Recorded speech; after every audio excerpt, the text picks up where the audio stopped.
Bismillahirrahmanirrahim. Assalamualaikum warahmatullahi wabarakatuh. Puji syukur atas kehadirat Allah Subhanahu wa taala, atas semua limpahan rahmat dan kasih sayangnya bagi kita semua, di mana pada musim pandemi COVID-19 ini kita masih diberikan kesempatan, masih diberikan kesehatan, masih diberikan semangat untuk terus beraktivitas, untuk terus melaksanakan perkuliahan dengan sistem daring ini. Salam dan salawat kepada junjungan besar Nabi Muhammad sallallahu alaihi wasallam dengan melafazkan Allahumma shalli ala sayyidina Muhammad wa ala ali sayyidina Muhammad. Bertemu kembali bersama saya Dr. Rado Yendra SSI MSc dalam program perkuliahan jarak jauh ini. Bersama kita pada subuh yang ceria ini kita ditemani oleh mahasiswa program studi matematika Fakultas Sains dan Teknologi Universitas Islam Negeri Sultan Syarif Kasim Riau.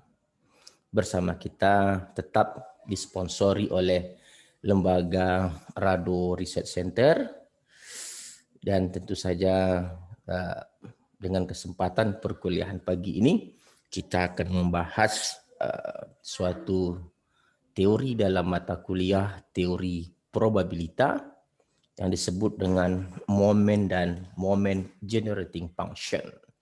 Jadi momen dan fungsi pembangkit momen. Nah, cerita momen dan fungsi pembangkit momen ini masih di seputar membahas masalah variabel acak diskrit, di mana momen dan fungsi pembangkit momen ini mempunyai tujuan yang utama dalam mendapatkan hubungan fungsi pembangkit momen dengan momen suatu variabel acak diskrit, suatu fungsi peluang variabel acak diskrit yang akan digunakan untuk mendapatkan rata-rata dan variasi dari suatu fungsi peluang variabel acak diskrit. Oke, kalau gitu kita coba lihat beberapa teori-teori pendukung dari perkuliahan kita pada pagi subuh yang sangat cerah sekali. Oke, kita cari teori kita. Nah, ini dia. Oke, kita lihat beberapa teori. Misalnya, menurut suatu definisi diberikan bahwa momen keka itu dari suatu variabel acak Y. Jadi momen keka dari suatu variabel acak Y itu katanya dinotasikan dengan ekspektasi Y pangkat K dan dinotasikan dengan nu K absen. Jadi kalau kita ingin mencari momen ke-1, tentu ekspektasi Y atau nu 1 absen. Ekspektasi Y kita tahu adalah suatu rata-rata. Kalau kita hubungkan dengan cerita peluang kita sebelumnya, ekspektasi Y dapat dicari dengan sigma Y kali PY. Itu dulu kalau kita hubungkan dengan probability function. Nah, sekarang hubungan kita adalah untuk mencari hubungan antara momen keka dengan fungsi pembangkit momen. Jadi menurut definisi katanya fungsi momen keka. Jadi kalau menurut definisi kita baca momen keka, momen keka itu dari variabel acak Y itu merupakan didefinisikan sebagai ekspektasi Y pangkat K dan dinotasikan dengan nu K absen. Jadi kalau momen ke-1, jadi ganti K1, ekspektasi Y dinotasikan dengan nu 1 absen. Kalau momen kedua, ekspektasi Y kuadrat dinotasikan dengan nu 2 absen.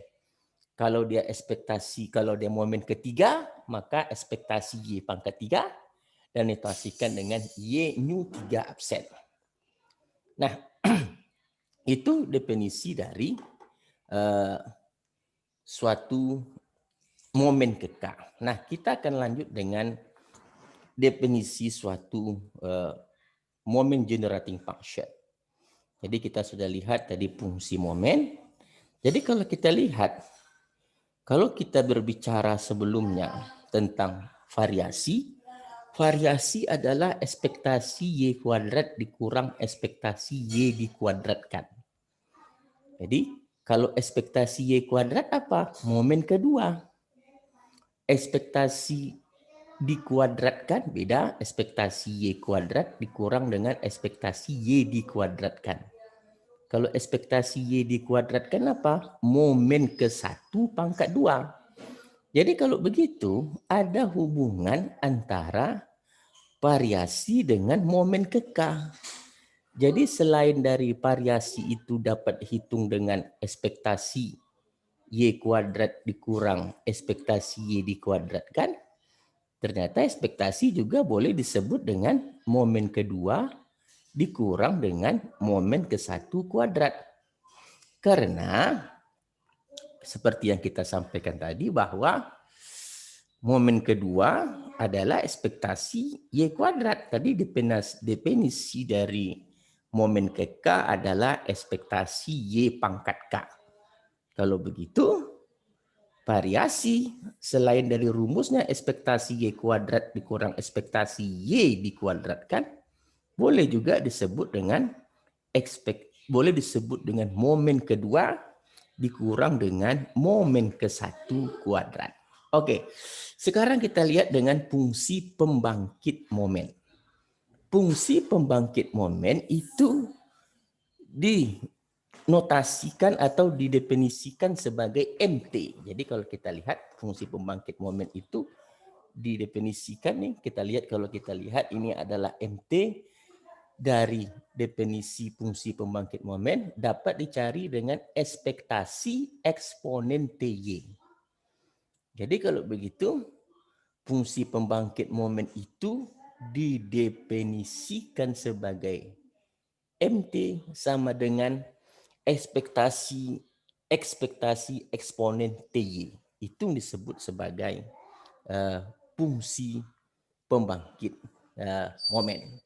Nah, menurut Derek Maclaurin yang kita tahu, kita pernah belajar bahwa kalau ekspektasi Y, kalau mau kita jabarkan menjadi fungsi polinomial, itu hasilnya adalah 1 tambah Y per 1 faktorial tambah Y kuadrat per 2 faktorial tambah Y pangkat 3 per 3 faktorial. Itu kalau eksponen Y.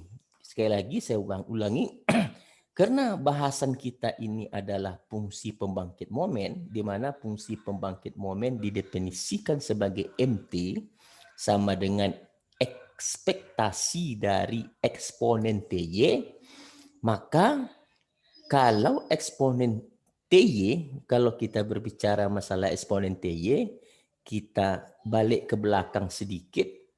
Kalau kita anggap eksponen Y itu, jadi kalau eksponen TY sekarang kita ke belakang sedikit, kita bahas dulu mengenai eksponen Y. Jadi eksponen Y itu, kalau kita jabarkan dengan menggunakan Derek Maclaurin dengan tujuan merubah fungsi transenden atau eksponen Y tadi menjadi fungsi polinomial, itu dapat dicari dengan 1 tambah Y per 1 faktorial tambah Y kuadrat per 2 faktorial tambah Y pangkat 3 per 3 faktorial ditambah Y pangkat 4 per 4 faktorial. Itu kalau eksponen Y. Kalau eksponen TY tentu sama saja. Eksponen TY misalnya 1 tambah TY per 1 faktorial. 1 faktorial. Tambah TY kuadrat per 2 faktorial. Tambah TY pangkat 3 per 3 faktorial. Tambah TY pangkat 4 per 4 faktorial. Nah, itu eksponen TY. Apa hubungannya eksponen TY itu kok dirubah menjadi polinomial dengan menggunakan Derek Maclaurin? Kita lihat definisi eksponen TY. Definisi ekspektasi eksponen TY itu ingat selalu setelah ekspektasi adalah sigma ekspektasi dikali PY. Sigma, ingat eksponen TY, ekspektasi eksponen TY itu adalah sigma. Eksponen TY dikali PY. Ingat kalau kita mau cari ekspektasi Y kan sigma Y kali PY kan? Tetapi kita mencari ekspektasi eksponen TY. Jadi kalau ekspektasi eksponen TY adalah eksponen TY dikali dengan PY. Nah, kita jabarkan eksponen TY ini menjadi fungsi polinomial yang telah dijabarkan dengan menggunakan deret Maclaurin. Menjadi sigma 1 tambah TY tambah TY kuadrat per 2 faktorial tambah TY pangkat 3 per 3 faktorial dikali PY. Ingat PY adalah probability function yang kalau dijumlahkan PY itu harus 1. Pengalinya selalu PY. Nah, kita buka tanda kurungnya 1 dikali PY dan sigmanya juga dibuka, tentu menjadi sigma PY, sigma T tadi TY PY, T konstan dikeluarkan T sigma Y PY tambah T kuadrat per 2 faktorial sigma Y kuadrat PY tambah T pangkat 3 faktorial sigma Y 3 PY. Nah, kita tahu sigma PY itu 1. Kenapa 1, Pak? Karena ingat sifat dari fungsi peluang. Dikatakan dia itu suatu distribusi function atau fungsi probability distribution kalau sigma PY itu adalah 1. Ingat teori-teori sebelumnya. Maka di sini dikatakan dia 1. Nah, 1 tambah sigma YPY. Nah, ini dia. Ingat, sigma YPY itu apa? DP. Coba kalau kita cari ekspektasi Y apa rumusnya? Tentu sigma YPY kan? Nah, ekspektasi Y tadi adalah μ1 absen. Kenapa μ1 absen, Pak? Tadi kita sebut momen ke K dicari dengan ekspektasi Y berpangkat K, dinotasikan dengan μ1 absen. Tentu saja sigma YPY adalah ekspektasi Y. Mencari ekspektasi Y kan sigma YPY. Ekspektasi Y itu K-nya kan pangkat 1, berarti dia momen ke 1. T kuadrat per 2 faktorial sigma Y kuadrat PY. Nah, sigma Y kuadrat PY itu kan ekspektasi Y kuadrat. Coba kalau kita cari ekspektasi Y kuadrat seperti apa? Pasti rumus ekspektasi Y kuadrat itu sigma Y kuadrat kali PY kan? Dan kita tahu ekspektasi Y kuadrat itu momen kedua atau μ2 absen. Makanya di sini ada μ2 absen. Dan seterusnya T pangkat 3 per 3 faktorial dikali sigma Y pangkat 3 kali PY. Ini adalah cara mencari dari ekspektasi Y pangkat 3. Cara mencari ekspektasi Y pangkat 3 bagaimana? Kan sigma Y pangkat 3 kali PY. Maka ini adalah momen ketiga. Momen ketiga itu μ3 absen. Berarti kalau begitu kan sudah nampak hubungan antara fungsi pembangkit momen dengan momen ke K. Ternyata fungsi pembangkit momen ternyata ekspektasi dari eksponen TY atau ekspektasi fungsi pembangkit momen adalah penjabaran dari seluruh momen ke K. Nah, ini dia kan nampak hubungannya nih, T tambah μ1 absen. Ada hubungan antara ekspektasi fungsi pembangkit momen dengan momen ke K. Oke, sekali lagi kita berangkat dari penjabaran eksponen TY dengan menggunakan deret Maclaurin.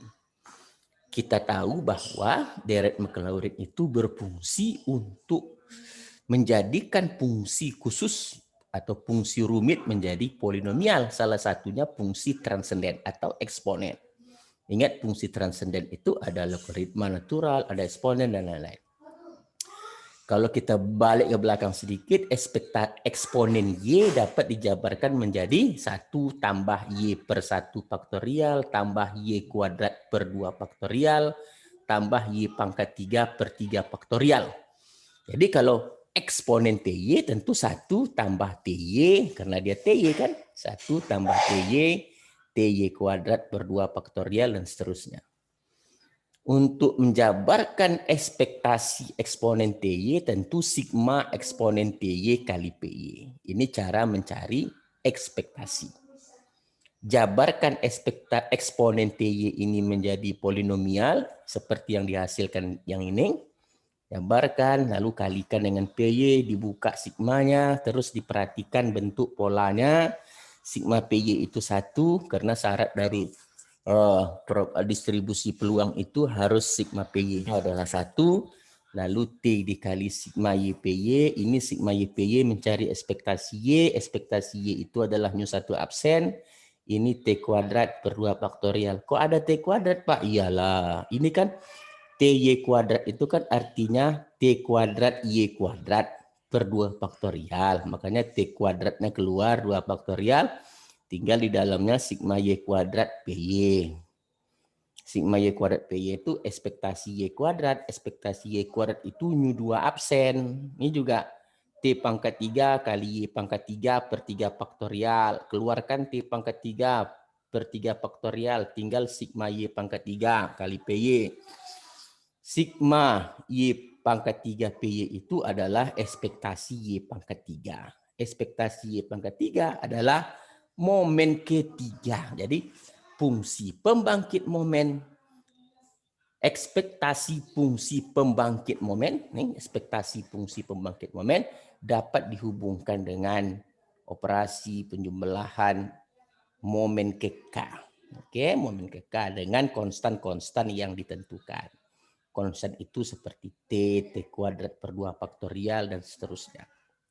Oke, sangat jelas sekali ternyata hubungan antara fungsi ekspektasi fungsi pembangkit momen dengan momen-momen KK. Tentu saja disesuaikan dengan konstanta yang diperlukan. Sangat menarik sekali. Nah, kita lihat seterusnya. Nah, kalau fungsi pembangkit momen tadi kita turunkan, lalu tukar T-nya sama dengan 0, itu sama artinya kita mencari momen KK. Nah, di sini baru seru. Sekali lagi, tadi kan kita sudah menghasilkan fungsi, kita sudah menghasilkan ekspektasi eksponen TY. Tadi kita telah menghasilkan, tadi kata begini, menurut teorinya gini, kata teorinya, kalau fungsi pembangkit momen diturunkan terhadap T, tukar T sama dengan 0, kita akan menghasilkan μK absen. Kalau diturunkan 2 kali menjadi μ2 absen. Diturunkan 3 kali terhadap T, ganti T sama dengan 0, menjadi μ3 absen atau momen ketiga. Nah, bagaimana kita membuktikan ini? Jadi sekali lagi menurut teori, kalau fungsi pembangkit momen itu diturunkan sampai turunan ke K, diturunkan hingga turun ke K terhadap T, lalu tukar T-nya sama dengan 0, sama artinya kita mencari momen ke K. Jadi kalau fungsi pembangkit momen tadi kita turunkan 2 kali, kita ganti T sama dengan 0, berarti kita mencari μ2 absen atau momen kedua. Momen kedua disebut dengan μ2 absen atau ekspektasi Y kuadrat. Kalau kita turunkan 3 kali, ganti T sama dengan 0, kita mencari momen ketiga atau μ3 absen. Bagaimana cara membuktikannya? Kita memiliki tadi fungsi pembangkit momen itu dapat dicari dengan ekspektasi eksponen TY. Lalu eksponen TY itu, ekspektasi eksponen TY sebelumnya telah kita buktikan menjadi 1 tambah T nu 1 absen tambah T kuadrat berdua absen nu 2 absen tambah T kuadrat berdua faktorial nu 2 absen tambah T pangkat 3 per 3 faktorial nu 3 absen. Inilah kita buktikan di slide sebelumnya. Jadi jangan ragu lagi. Kenapa ini bisa begini? Karena tadi kita anggap ya eksponen TY itu kita rubah terlebih dahulu menjadi deret Maclaurin. Jadi kita masukkan ekspektasi, sudah kita buktikan. Nah, jadi fungsi pembangkit momen itu ini coba kita turunkan sekali. Kalau kita turunkan sekali terhadap T, tentu ini turunnya 0. Ini nu 1 absen. Ini 2T per 2 faktorial nu absen. Ini 3T kuadrat. Oke. Kalau kita turunkan 2 kali, tentu menjadi ini 0. Ini menjadi nu 2 absen. Karena 2T per 2 faktorial itu kan 1 tinggal T nu 2 absen. Turunan keduanya tentu menjadi nu 2 absen. Dan seterusnya. Coba untuk M1T ini kita ganti T sama dengan 0. Tentu ini ada T. T kali apapun 0. Di sini T kuadrat 0. 0 kali apapun 0. Di sini pasti ada T pangkat 3. T pangkat 3 0. Kali apapun 0 dan seterusnya. Jadi kalau begitu, mencari turunan pertama nih M1T itu maksudnya fungsi pembangkit momen diturunkan sekali. Diganti T sama dengan 0, yang lainnya ini 0. Mulai dari 2T dan seterusnya itu 0. Kenapa dia 0? Karena di sini kan ada T. T itu kali diganti 0, 0 kali apapun di sini pasti 0. Di sini ada T kuadrat, masukkan T-nya 0. 3 kali 0 per 3 kan, 0 semuanya. Di sini ada pasti T pangkat 3, masukkan 0, pasti 0 seluruhnya dan seterusnya. Oke? Lalu setelah ini turun pertama, kalau kita turunkan sekali lagi, nu satunya menjadi 0. 2T per nu 2 absen itu 1. Jadi T nu 2 absen. Kalau kita turun ke T, tentu tinggal nu 2 absen. Ini 3T kuadrat, 6T per 3 faktorial itu 6T kuadrat. Tinggal 2T per 2 faktorial, dan seterusnya. Kita ganti lagi T sama dengan 0, tinggal nu 2 absen. Kenapa? Karena T ini kan 0. T kuadrat di sini 0, 0 kali apapun, T 3 kali 0 bagi dengan 3 kali nu 4 absen kan tetap 0. Jadi kalau gitu kesimpulannya, turunan fungsi MT itu kalau kita turunkan sekali ganti T sama dengan 0, kita mencari nu 1 absen. Ini tadi buktinya.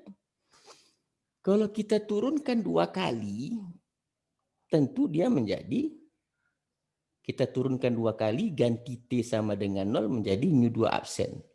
Nah, fungsi nu M2T ini kalau mau cari turunan ketiga, tentu ini 0 lagi nanti. Kalau seandainya kita teruskan turunan ketiga, ini tentu 0. 2T per 2T per 2 faktorial itu 1. T nu 3 absen. Diturunkan terhadap T, tinggal nu 3 absen. Nah, di sini pasti masih ada T-nya, 2T per 3, 2T per 2 faktorial, nu absen T. Nah, ini 0. Di sini masih ada 0, di terusnya ada 0. Artinya apa? Kalau turunan ketiga juga diganti T sama dengan 0, tinggal nu 3 absen. Oke, kan mudah membayangkannya. Cari fungsi pembangkit momen, turunkan sekali, ganti T sama dengan 0, kita mencari nu 1 absen. Turunkan 2 kali, ganti T sama dengan 0, kita mencari nu 2 absen. Turunkan 3 kali, ganti T sama dengan 0, kita mencari nu 3 absen. Nah, kan mudah. Jadi kalau begitu sudah nampak konsepnya. Ternyata fungsi hubungan antara momen dan fungsi pembangkit momen ini dapat kita gunakan untuk mencari momen-momen kekal. Kalau sudah dapat momen-momen kekal, pasti dapat rata-rata. Kenapa? Rata-rata itu kan momen ke-1, ekspektasi Y. Sedangkan variasi rumusnya tadi ekspektasi Y kuadrat dikurang dengan ekspektasi Y dikuadratkan. Berarti ekspektasi Y kuadrat itu momen kedua. Sedangkan ekspektasi Y dikuadratkan momen ke-1 dikuadratkan. Sangat jelas sekali.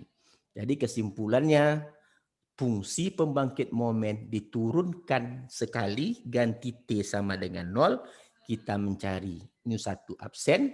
Fungsi pembangkit momen diturunkan 2 kali, kita ganti T sama dengan 0, kita mencari momen kedua atau nu2 absen atau ekspektasi Y kuadrat. Fungsi pembangkit momen diturunkan 3 kali, kita mencari ganti T sama dengan 0, kita mencari momen ketiga atau ekspektasi Y pangkat 3 atau nu3 absen. Wah, jelas sekali teorinya ternyata. Tidak ada yang rumit sama sekali. Kalau begitu, setelah dapat tujuan yang kita ingin capai, ternyata fungsi pembangkit momen dan momen KK dapat digunakan untuk mendapatkan rata-rata dan variasi. Contoh misalnya, ini contoh, simak baik-baik. Dapatkan find the moment generating function untuk distribusi Poisson.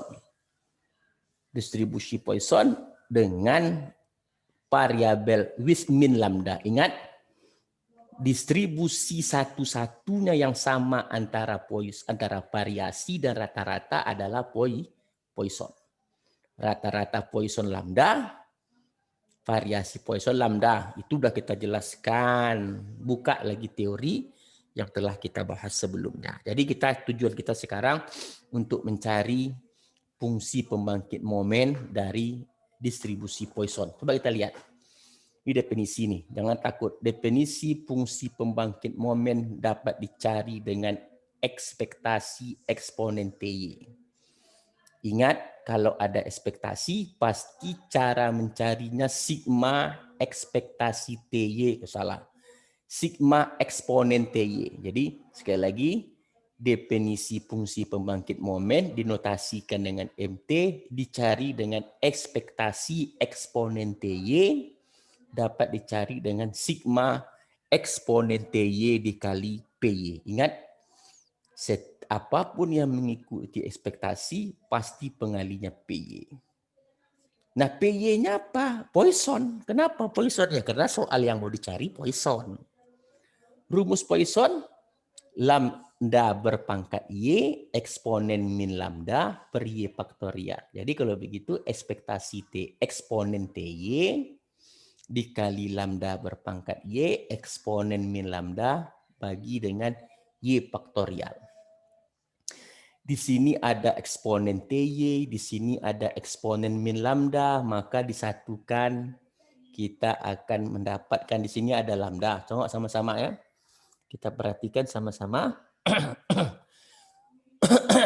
Di sini ada eksponen TY, di sini ada lambda Y, sama-sama berpangkat Y, kita gabungkan. Berarti lambda eksponen T berpangkat Y. Jadi kalau kita buka lambda eksponen T berpangkat Y itu kan lambda berpangkat Y eksponen TY. Sama dengan di atas. Eksponen TY, lambda berpangkat Y. Dikali dengan eksponen min lambda. Eksponen min lambdanya masih ada. Dibagi dengan Y faktorial. Eksponen min lambda tidak ada hubungan dengan Y, kita keluarkan. Tinggallah sigma Y sama dengan 0 PY. Nah sekarang coba lihat. Sampai di sini kita lihat ini dulu. Menurut teori sebelumnya, waktu kita bicara Poisson, ingat lagi bahwa eksponen lambda itu dapat ditulis dengan sigma lambda berpangkat Y per Y faktorial dengan menggunakan deret Maclaurin. Ingat lagi teori sebelumnya. Itu kalau eksponen lambda. Kalau ini lambda eksponen T berpangkat Y per Y faktorial. Jadi kalau begitu, ini merupakan notasi dari eksponen lambda eksponen T. Kenapa ini kok bisa saya katakan eksponen lambda eksponen T? Dari sini asalnya, coba lihat. Kalau kita nyatakan lambda berpangkat Y faktorial, berarti kita tengok lambdanya eksponen lambda. Jadi kalau lambda eksponen T berpangkat Y per Y faktorial, pasti eksponen, ini eksponen lambda eksponen T. Eksponen lambda eksponen T. Landasan berpikirnya dari ini. Waktu kita belajar Poisson, bahwa eksponen lambda itu, kalau kita jabarkan dengan deret Maclaurin, itu dapat ditukar dengan sub sigma lambda berpangkat Y per Y faktorial. Jadi apapun yang berpangkat Y bagi dengan Y faktorial, maka hasilnya eksponen lambda. Jadi kalau ini, apapun yang berpangkat Y dibagi dengan Y faktorial, pasti dia eksponen yang di dalam. Berarti kalau begitu, kita sepakat untuk mengatakan bahwa bentuk ini adalah eksponen lambda eksponen T. Seperti ini. Ciri-cirinya dia harus dimulai dari 0 sampai tak hingga. Jadi kalau begitu, untuk menulis, maka kita lihat, berarti fungsi pembangkit momennya adalah nih, eksponen min lambda. Tadi kan eksponen min lambdanya masih ada nih. Masih ada eksponen min lambdanya. Sigma ini sudah berubah menjadi eksponen lambda eksponen T. Berarti eksponen min lambda dikali eksponen lambda. Eksponen lambda T. Jadi kalau begitu, di sini sama-sama eksponen, di sini sama-sama ada lambda, eksponen lambda eksponen T kurang 1. Oke. Berarti jelas sekali teori kita sekarang, yang dikatakan fungsi pembangkit momen dari Poisson adalah eksponen lambda eksponen T kurang 1. Ini landasan berpikirnya. Oke. Eksponen min lambda yang di sini, pertama sekali kita nyatakan fungsinya eksponen TY kali PY. PY-nya itu adalah Poisson. Poisson kita tahu lambda berpangkat Y, eksponen min lambda per Y faktorial. Di sini ada berpangkat Y, eksponen TY ada Y-nya, lambda berpangkat Y ada Y-nya, maka digabungkan menjadi lambda eksponen T berpangkat Y. Dikali eksponen min lambda per Y faktorial. Keluarkan eksponen min lambda, tinggallah dia sigma lambda eksponen T berpangkat Y kali Y faktorial. Nah, ini baru di sini tadi. Sigma lambda eksponen T berpangkat Y per Y faktorial itu katanya adalah eksponen lambda eksponen T. Dari mana landasan berpikirnya? Dari sini. Kita waktu belajar Poisson kita tahu bahwa yang dikatakan eksponen lambda itu kalau mau kita jabarkan menjadi polinomial menggunakan deret Maclaurin dapat ditulis menjadi, dapat kita tulis menjadi sigma lambda Y per sigma lambda berpangkat Y per Y faktorial. Jadi kalau lambda eksponen T itu kita andaikan lambda sama dengan cerita tadi, maka kalau lambda eksponen T, hasil ini tentu eksponen lambda eksponen T.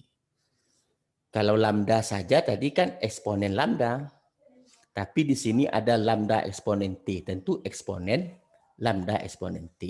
Nah, eksponen min lambda dikali dengan eksponen lambda eksponen T, ini dia eksponen min lambda kali eksponen lambda eksponen T menjadi eksponen lambda dikali eksponen T kurang 1. Wah, jelas sekali. Ini tidak ada nih, ini 1 di sini dia salah tulis. Dia salah tulis. Tak ada di situ satunya. Oke, buku pun bukannya benar selalu salah. Oke, kita lanjutkan. Jadi kalau begitu, fungsi pembangkit momen Poisson adalah eksponen tadi lambda, eksponen min lambda kali eksponen T kurang 1.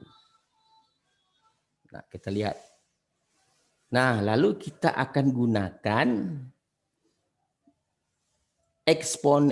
fungsi pembangkit momen Poisson tadi. Ini katanya gunakan fungsi pembangkit momen Poisson untuk mendapatkan rata-rata dan variasi.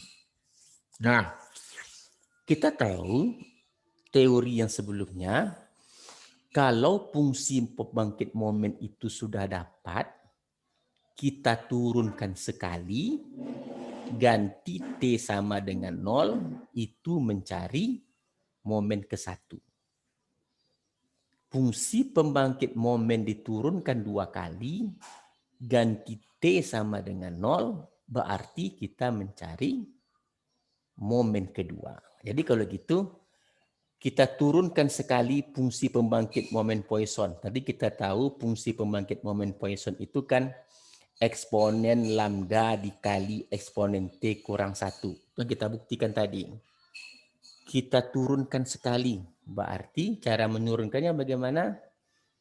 Misalkan U sama dengan, nah ini cara menurunkannya. Jadi kalau kita lihat cara menurunkannya, misalkan U sama dengan lambda eksponen T kurang 1. Maka kalau turunan eksponen U apa? EU dxU kan? Kalau dia T tentu dt. EU dtu. Berarti EU kali turunan ini.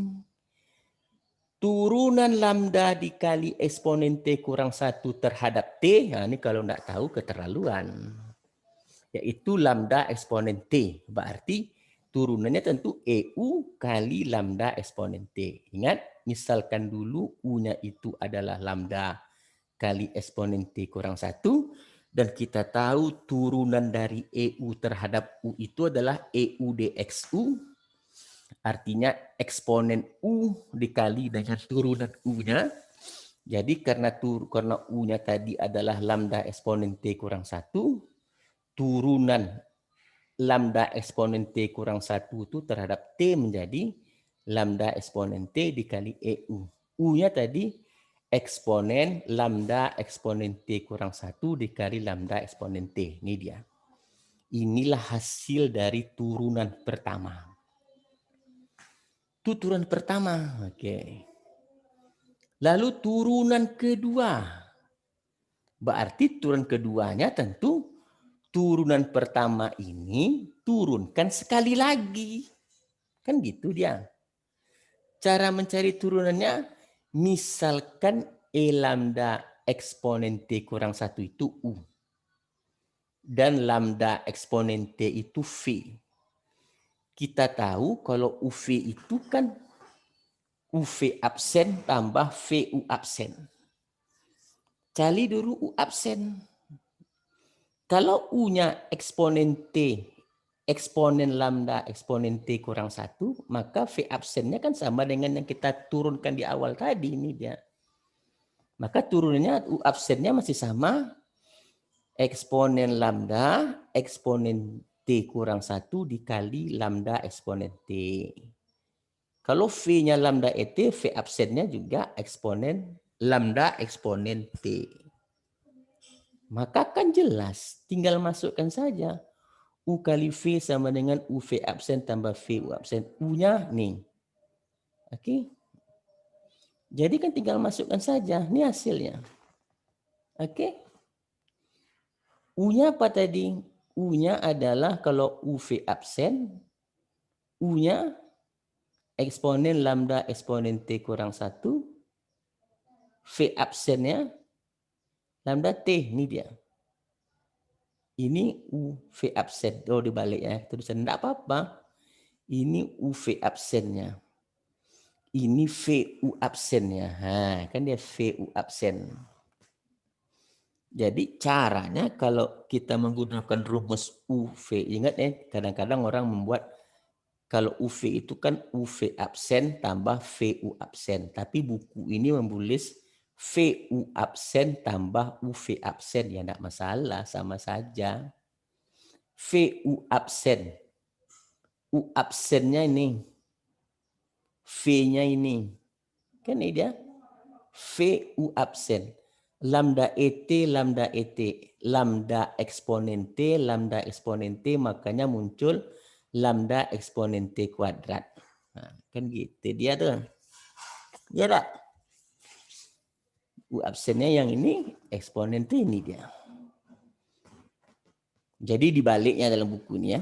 Yang biasa kita pahami, UV itu adalah UV absen tambah VU absen, tapi buku ini menulis VU absen ini dipindahkan ke depan. Ini di belakangnya sama saja. Sifat A tambah B itu kan sama dengan B tambah A. Yang tidak boleh itu terbalik absennya. Seharusnya VU absen terbuat V absen U baru salah. Tapi kalau hanya pindah tempat, VU absen tambah UV absen ya tidak masalah lah. Seperti contoh kita ini kan dia menggunakan VU absen tambah UV absen.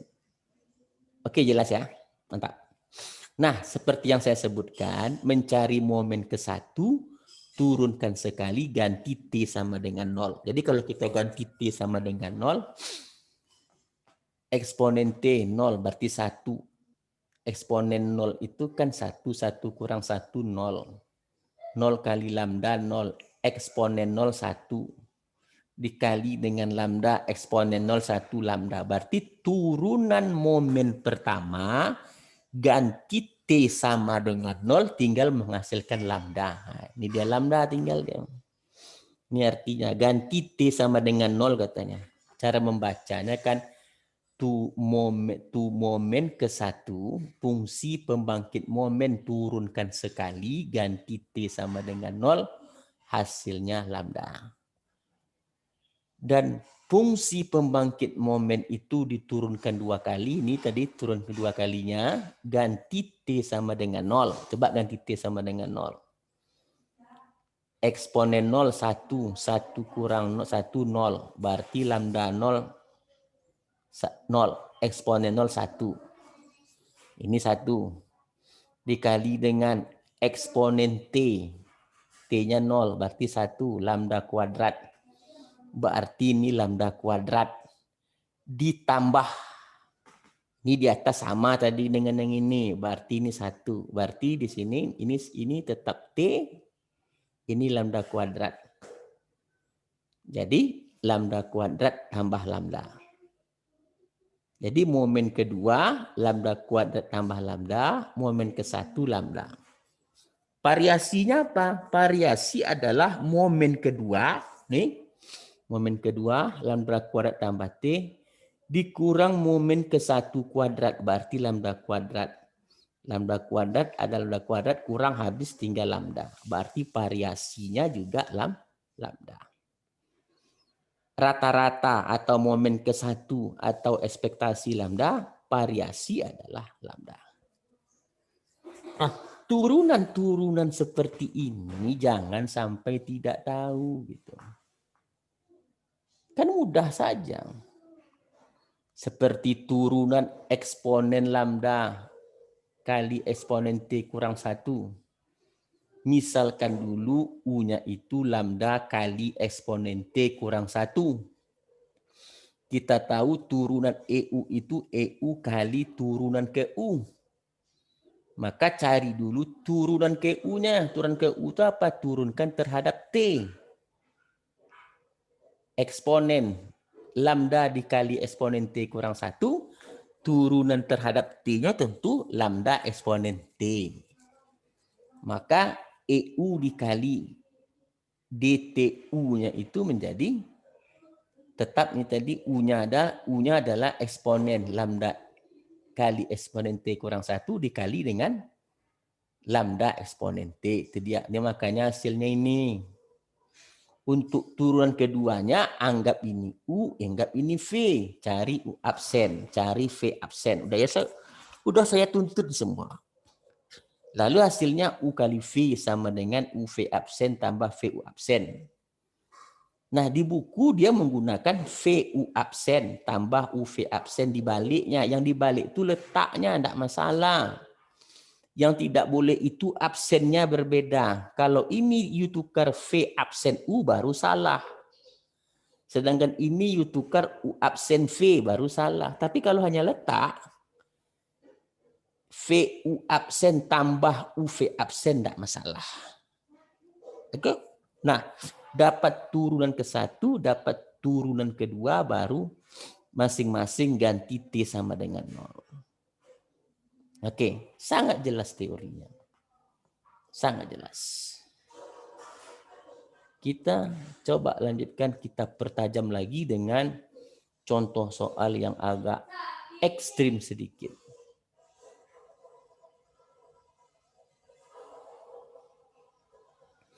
Oke, nih misalnya.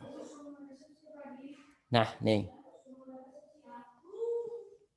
Andaikan Y katanya, misalkan Y. Oke.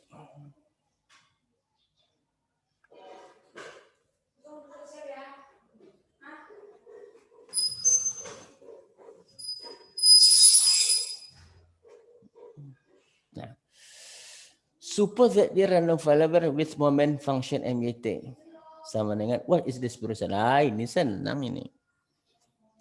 Diberikan fungsi pembangkit momennya itu katanya adalah eksponen. Jadi kalau kita lihat soal ini maksudnya diketahui fungsi pembangkit momennya. Jadi kalau kita lihat soal ini diketahui fungsi pembangkit momen eksponen 3,2 dikali eksponen T kurang 1.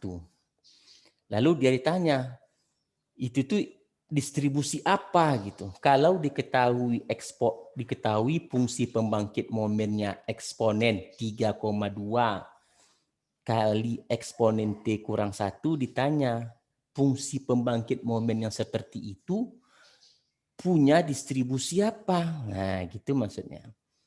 Tadi kita tahu Poisson, tadi distribusi Poisson apa? Poisson adalah eksponen lambda dikali eksponen T kurang 1. Jadi kalau kita hubungkan dengan Poisson, tentu di sini lambdanya adalah 3,2. Berarti soal di atas maksudnya dia adalah distribusi Poisson dengan lambda 3,2. Nah, itu. Jadi cara jawabnya, kalau diketahui fungsi pembangkit momennya adalah eksponen 3,2 kali eksponen T kurang 1, sedangkan kita tahu bahwa bentuk fungsi eksponen itu mirip dengan fungsi pembangkit momen Poisson. Apa fungsi pembangkit momen Poisson? Eksponen lambda dikali eksponen T kurang 1. Jadi lambdanya itu adalah dalam soal ini 3,2 tuh. Ini lambdanya nih. Lambdanya adalah 3,2. Jadi kalau begitu kita tahu bahwa ini adalah distribusi, ini adalah fungsi pembangkit dari Poisson, maka bisa katakan bahwa variabel acak Y ini terdistribusi secara Poisson dengan lambda 3,2. Nih, Poisson distribute random variable with lambda equal to 3.2. Kenapa kita tahu lambdanya 3.2? Karena tadi kan Poisson, fungsi pembangkit momennya kan ini. Eksponen lambda dikali eksponen T kurang 1. Jadi, kalau sebelumnya diketahui fungsi peluang Poisson, cari fungsi pembangkit momen. Tapi kalau soal ini dibaliknya. Diketahui fungsi bangkit momen, diketahui fungsi pembangkit momen, cari distribusinya. Nah, itu dia. Cara jawabnya kan mudah aja. Tadi kita buktikan bahwa fungsi pembangkit momen Poisson itu kan ini. Eksponen lambda, eksponen T kurang 1. Ada kemiripan dengan soal di atas. Ini kan mirip. Nih kan mirip nih. Eksponen 3,2 kali eksponen T kurang 1 dengan ini. Berarti lambdanya itu kan 3,2. Berarti jawabnya adalah terdistribusi secara Poisson dengan lambda 3,2. Wah, tidak ada yang susah. Udah. Kita lanjutkan. Berarti kalau begitu soalnya ini ada mudah diputar-putar ya. Kalau diketahui distribusinya, diketahui fungsi distribusi Poisson, cari fungsi pembangkit momen. Nah, ini dia yang paling seru. Nah, ini banyak tulisannya. Nah, simak baik-baik ya. Nah, soal kita sekarang katanya jika Y itu terdistribusi secara binomial dengan N percobaan dan peluang sukses P katanya, dapatkan atau buktikan fungsi pembangkit momennya itu adalah P eksponen T tambah Q berpangkat N. Coba kita buktikan sekarang. Cara membuktikannya bagaimana? Kita berangkat dari definisi fungsi pembangkit momen adalah ekspektasi eksponen TY. Cara mencarinya tentu eksponen TY dikali PY.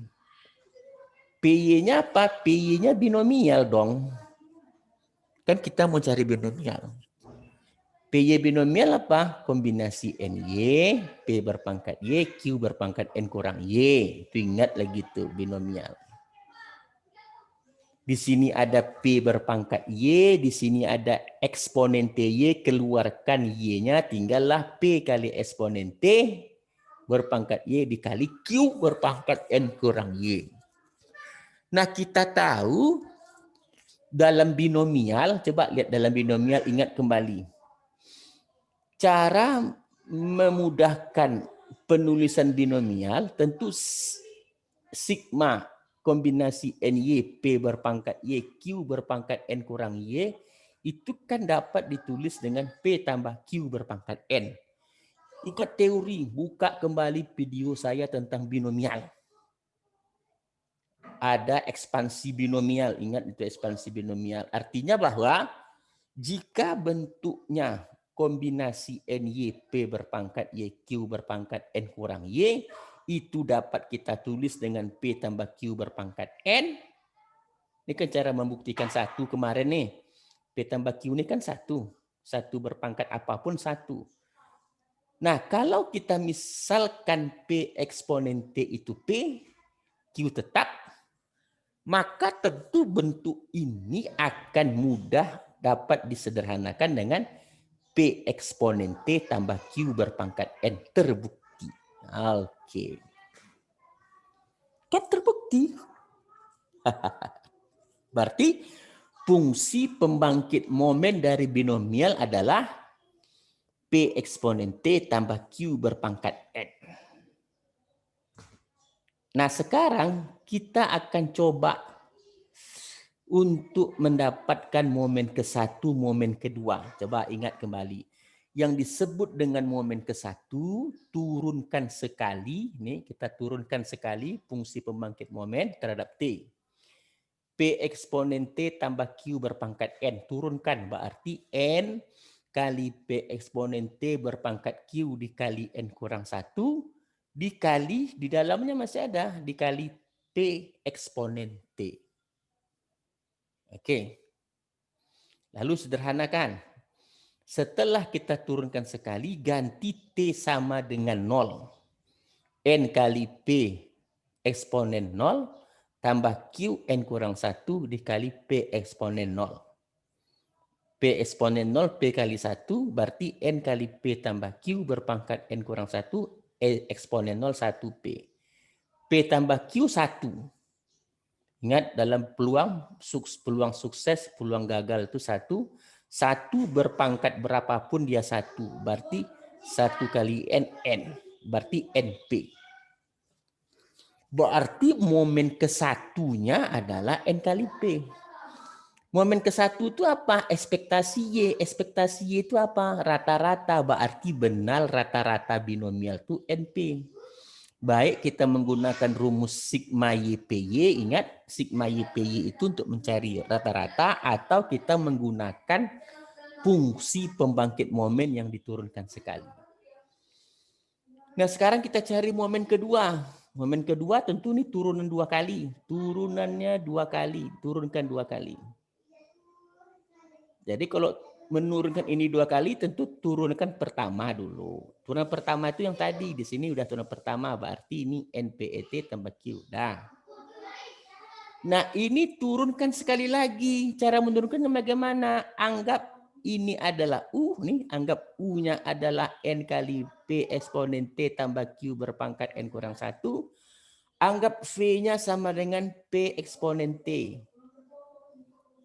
Lalu U absen. Kalau U-nya ini, U absennya apa? Tentu N kali N kurang 1 kali P eksponen T tambah Q N kurang 2 kali P eksponen T. Kan turunan ininya dek masih ada di sini. Ini U absen. P absennya sama PET. P eksponen T. Maka turunannya adalah UV sama dengan UV absen tambah VU absen. N P eksponen T tambah Q berpangkat N kurang 1 kali P eksponen T tambah N dikali N kurang 1 dikali P eksponen T tambah Q berpangkat N kurang 2 kali P eksponen T kuadrat. Kenapa kuadrat? Karena P eksponen T-nya ada 2. Kan ada P eksponen T kali eksponen T. Jangan nanti salah pula, nanti kan VU absen. VU absen. U absennya ini ada PT. V-nya juga masih ada PET, P eksponen T, makanya muncul P eksponen T pangkat 2. Ambil T sama dengan 0. Kenapa? Kita mau mencari momen kedua. Berarti kalau T sama dengan 0, ini eksponensial 1. P tambah Q 1. N kurang 1, 1 berpangkat apapun 1, berarti N. Eksponen T, eksponen 0, 1P, berarti ini NP. Ini NP. Tambah N kali N kurang 1 dikali dengan P eksponen T, ini P, tambah Q 1. 1 pangkat apapun 1, berarti tinggal di sini N kali N kurang 1 dikali N kali N kurang 1 kali P. Ini P kuadrat, karena eksponensialnya P kuadrat. Jadi kalau kita kalikan ke dalam, N kuadrat, di sini tinggal P tadi, di sini 1, N kuadrat kali P kuadrat dikurang NP kuadrat. Nah, ini NP tambah N kuadrat P kuadrat dikurang NP kuadrat. Ini kan 1, P tambah Q 1. Kalau kita masukkan T-nya 0, ini eksponen 0, 1, tinggal P kuadrat. Berarti di sini N kali N kurang 1 dikali P kuadrat. N kali N kuadrat. P kuadrat di sini N. Masih ada kurang. N kurang min 1 min N P kuadrat. Berarti N kuadrat P kuadrat dikurang NP kuadrat. Nah, ini disebut dengan momen kedua. Kita cari variasi. Kita tahu rumus variasi momen kedua dikurang dengan momen 1 kuadrat. Momen keduanya apa tadi ini? NP tambah N kuadrat P kuadrat P kuadrat dikurang momen 1 kuadrat N kuadrat P kuadrat. Ini habis, tinggal NP kurang NP kuadrat. NP tarik keluar, 1 kurang P, 1 kurang P itu Q. Berarti NPQ. Terbukti sama dengan teori sebelumnya waktu kita bicara binomial. Jadi matematiknya itu tidak rumit, cuman perlu kehati-hatian gitu. Makanya dalam perkuliahan saya selalu menulis bentuknya secara detail begini. Harapan saya satu saja, kuliah dengan menggunakan daring ini, saya hasilkan video, you bisa melihat dengan baik. Oke, kita lanjutkan. Jadi selesai teori kita. Binomial sudah kita cari juga. Poisson juga kita cari. Mudah sekali ternyata. Tidak ada yang rumit ya. Kita lihat berikutnya. Apa nih? Coba. Ini. Dapatkan, ini tadi nih. Dapatkan ekspektasi Y kuadrat, momen ke-1, momen kedua, dan variasi. Untuk yang soal sebelumnya. Soal sebelumnya kan binomial. Udah kita selesaikan. Nah, di bawah. Kalau Y itu merupakan geometri, distribusi geometri. Geometri lagi.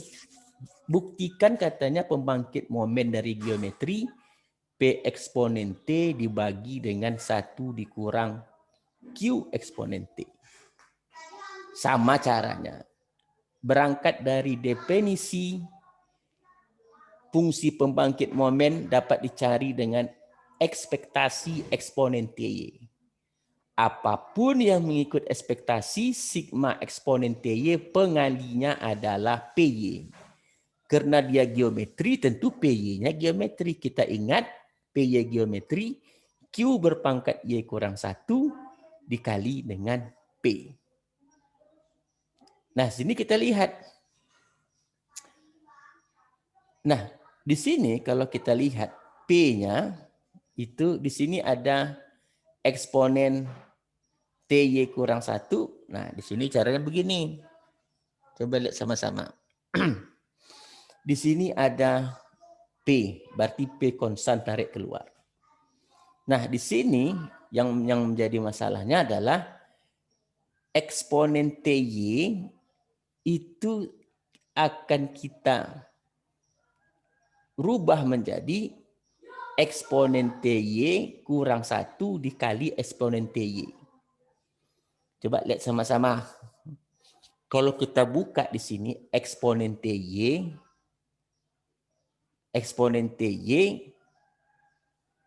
tambah dengan eksponen TY tambah T kurang T gitu. Coba kita buat seperti itu misalnya.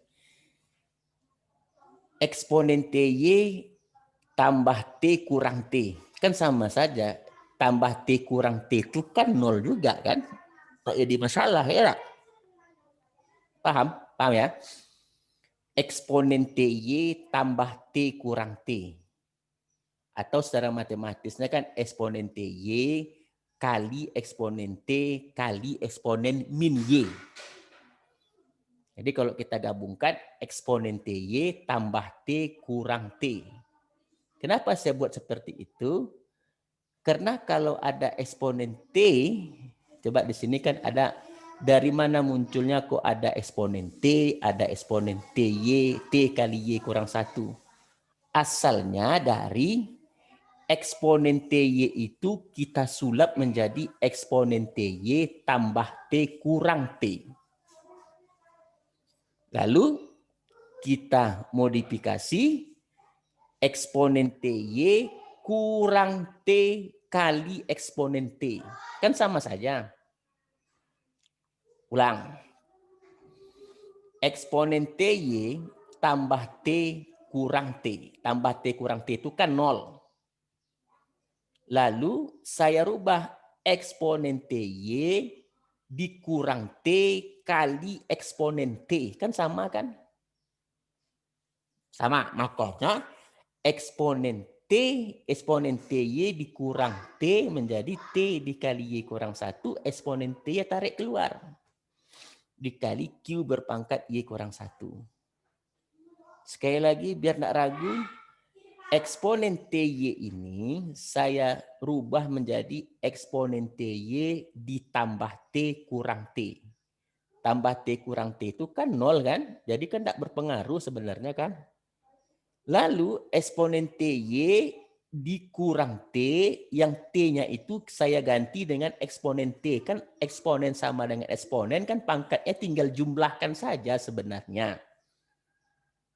Jadi tinggallah sekarang ini eksponen TY kurang T dikali eksponen T. Eksponen TY dikurang T karena ada sama-sama T, tarik T keluar kali Y kurang 1. Berarti dia eksponen T kali Y kurang 1. Sedangkan eksponen T-nya kita keluarkan gitu. Karena dia tidak berhubungan dengan Y. Nah, kalau begitu, di sini ada Y berpangkat kurang 1, Q ada berpangkat Y kurang 1, maka dikeluarkan Q eksponen T Y kurang 1. Nah, di sini dia. Oke, PET. Nah, sekarang permasalahannya, dari mana sigma Q eksponen T berpangkat Y kurang 1 itu bisa dijabarkan menjadi 1/1 kurang Q eksponen T. Caranya pakai deret Maclaurin. Oh, salah. Deret geometri, maaf.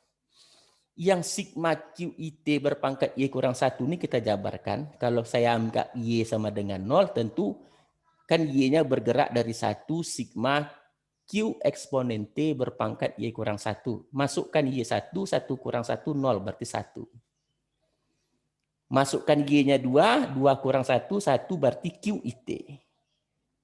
Kalau masuk Y3 tentu QIT kuadrat, berarti Q kuadrat eksponen 2T.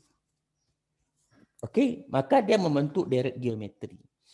Deret geometri dengan rasio Q eksponen T atau QET atau Q eksponen T. Maka penjumlahan deret geometri sampai tak hingga adalah suku awal 1 dibagi 1 kurang rasio Q eksponen T. Makanya di sini ada 1/1 kurang Q eksponen T. Maka fungsi pembangkit momen geometri terbukti P eksponen T berbagi 1 kurang Q eksponen T. Mudah. Makanya matematik ini kelok 9, kelok 44, banyak caranya. Jangan takut ya. Jadi sekali lagi saya ingatkan, untuk menjabarkan ini pastikan eksponen TY ini saudara ganti menjadi eksponen TY tambah T kurang T. Tambah T kurang T itu kan tidak pengaruh. Lalu eksponen TY kurang T dikali eksponen T. Lalu yang tambah T-nya itu kita pecah dengan eksponen T. Karena kan eksponen kali eksponen kan pangkatnya tinggal jumlahkan saja. Kan sama-sama eksponen. Jangan bingung gitu. Maka keluarkan. Nah di sini eksponennya ada eksponen Y kurang 1. Di sini Q-nya ada Y kurang 1. Maka disederhanakan Q eksponen T berpangkat Y kurang 1. Nah ini jabarkan seperti di bawah menjadi suatu deret geometri dalam penjumlahan tak hingga. Oke? Nah cari turunan pertama. Kita mencari turunan pertamanya. Jadi fungsi pembangkit momennya kita udah dapat. P eksponen T dibagi 1 kurang Q eksponen T. Dapatkan turunan pertama. Nih turunan pertamanya. Anggaplah U-nya itu P eksponen T. Anggap U P eksponen T. V-nya 1 kurang Q eksponen T. Pakai rumus U per V. U per V apa? V U absen kurang U V absen per V kuadrat. Berarti 1 ini V-nya 1 kurang Q eksponen T. V U absennya P eksponen T kurang U V absen. U-nya P eksponen T, V absennya minus Q eksponen T. Minus nanti menjadi plus.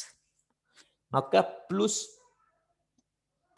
P Q eksponen T. Di sini ada juga kurang Q ET P ET Q eksponen T, P eksponen T. Di sini ada tambah P eksponen T, Q eksponen T, berarti habis.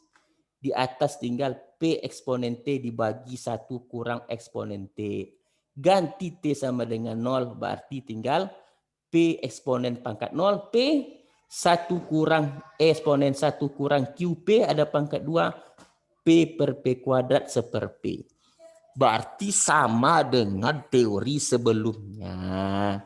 Bahwa rata-rata atau momen ke-1 dari geometri adalah 1 per P.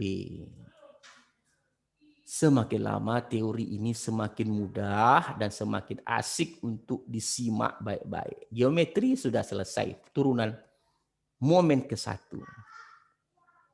Nah kita lihat momen kedua. Nah momen kedua tentu turunan kedua. Turunan kedua dari P eksponen T 1 kurang Q eksponen T. Turunkan pertama, ini udah kita turunkan pertama tadi. P eksponen T 1 kurang Q eksponen T kuadrat.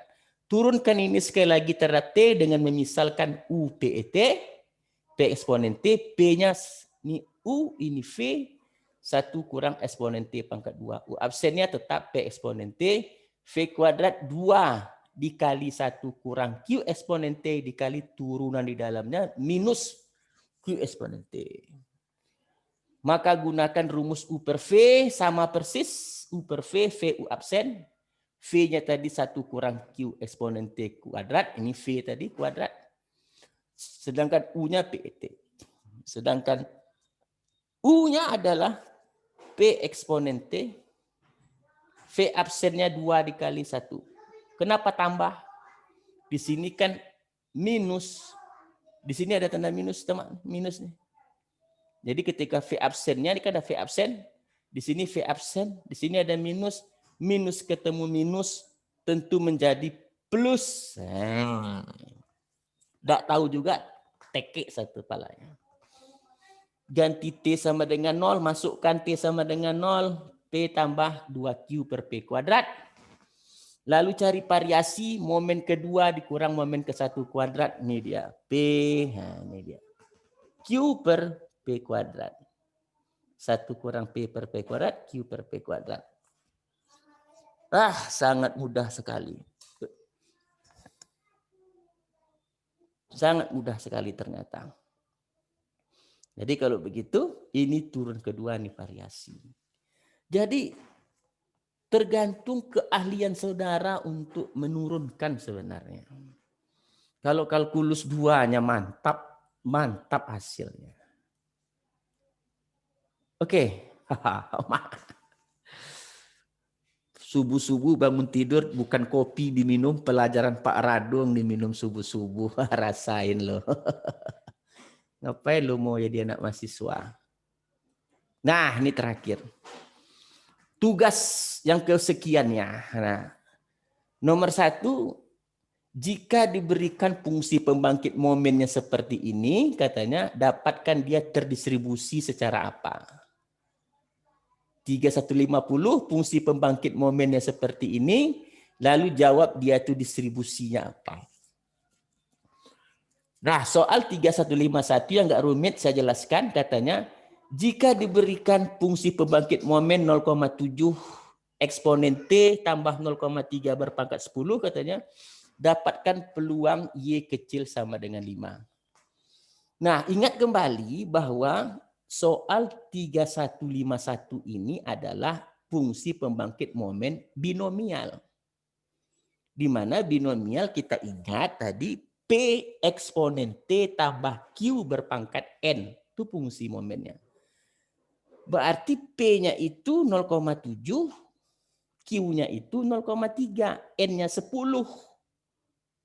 Berarti kalau mencari peluang binomial kecil sama dengan 5, tentu peluang Y sama dengan 0, ditambah peluang Y sama dengan 1, ditambah seterusnya peluang Y sama dengan 5. Kalau mau mencari peluang Y sama dengan 0 untuk binomial, ingat rumus binomial itu kombinasi NY. P berpangkat Y, Q berpangkat N kurang Y. Dari soal N-nya 10, Y-nya 0, P-nya 0,7 berpangkat Y 0, 0,3 berpangkat N kurang Y, 10 kurang 0. Ini untuk PY sama dengan 0. Cari yang PY 1 sampai PY 5, jumlahkan, itulah hasilnya. Jadi banyak yang harus kita pahami dari soal. Pertama, diketahui fungsi pembangkit momen, pastikan dia itu terdistribusi apa, setelah tahu distribusinya baru bisa menjawab peluangnya. Karena kita tahu ini adalah binomial, pembangkit momen binomial dengan P-nya 0,7, tadi binomial itu kan P eksponen T tambah Q berpangkat N.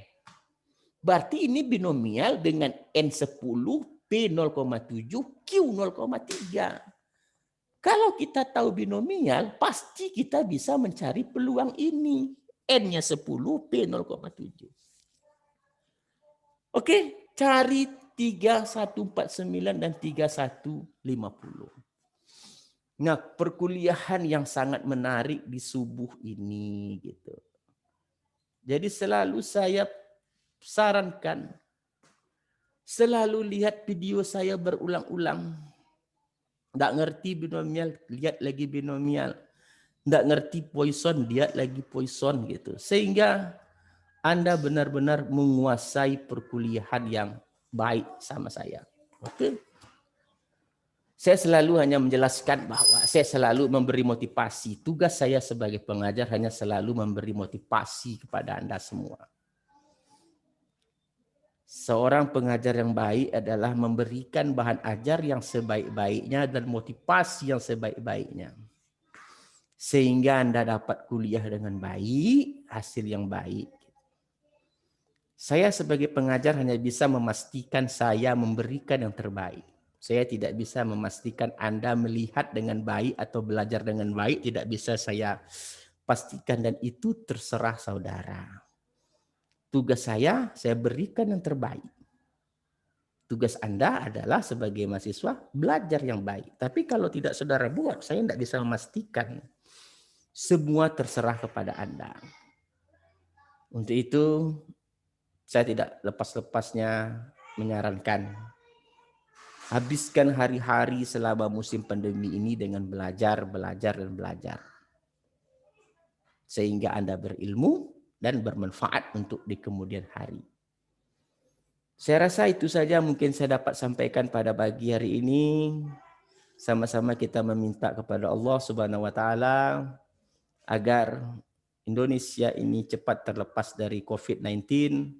Kita dapat berjumpa kembali untuk perkuliahan secara normal, dan kita meminta kepada Allah untuk selalu diberikan kesehatan, semangat selalu untuk melaksanakan perkuliah melalui daring ini. Terakhir sekali, patuhi protokol kesehatan, pakai masker, cuci tangan, dan jauhi dari kerumunan.